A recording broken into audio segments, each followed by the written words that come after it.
في اليوم الملبد بالغيوم والضباب زي ما انتم شايفين.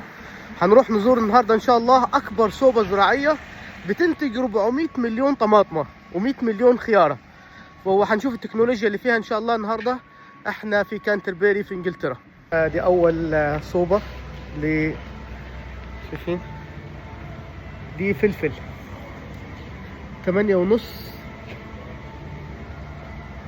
فدان. الزراعة بتاعت الفلفل دي او الزراعة هنا بيزرعوا طماطم وفلفل وخيار. شايفين اظن 28 متر لحد الاخر، 28 كده.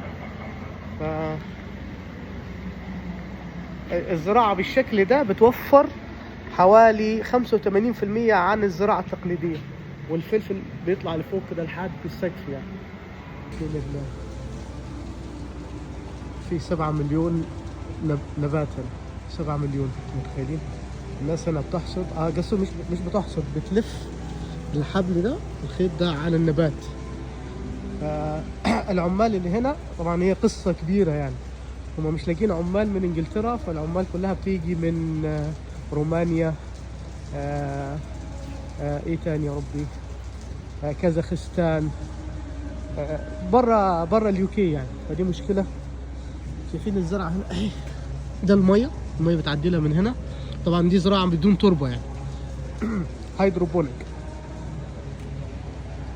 هم هنا بيلفوا كل ما النبات يطلع بيلفوا الخيط ده الخيط ده لحد فوق، بيلفوا الخيط لفة واحدة.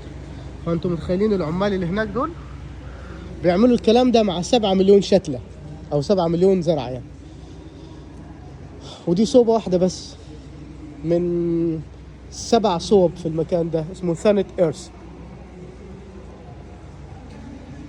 صح، نسيت اقول لكم العمال التانيين من بولندا. هو طبعا قاعد يحكي لنا قصة المشكلة اللي معاهم وازاي التوظيف والكلام ده كله. فده نظام المية اللي هنا.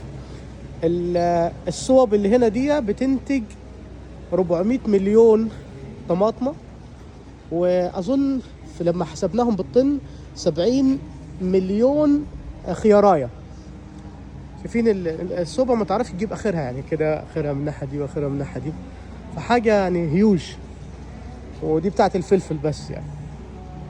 انتم متخيلين السكيل. عدد العمال اللي شغالين في كل الصوب اللي هنا 700 ان توتال يعني، في الشركة كلها يعني، اسمها ثانت ايرث. فوق طبعا في اضاءة LED، حاليا اظن شغالة بالاضاءة نور الشمس، لكن في كمان لما بتيجي بالليل بيشغلوا LED. كان بيحكي لنا برضو ان هو لما جه يعمل LED اللي هم اللمض اللي بتطلع ويف لينس معين للنبات، حصل عندهم مشكلة. النحل بدأ ما بيشوفش النبات، لان النحل بيشغال باليو في، واللمض دي شغاله بويف لينس معين. فقال لي النحله بقت زي كانها سكرانه كده، مش عارفه النبات فين. فبدأ يعمل روبوت هو اللي يعمل التلقيح، سماه بولينيشن يعني. شايفين الفلفل اهو، ما شاء الله بدأ يطلع فلفل اهو. المحصول ده ليه 3 أسابيع ونص. ثانت ايرث.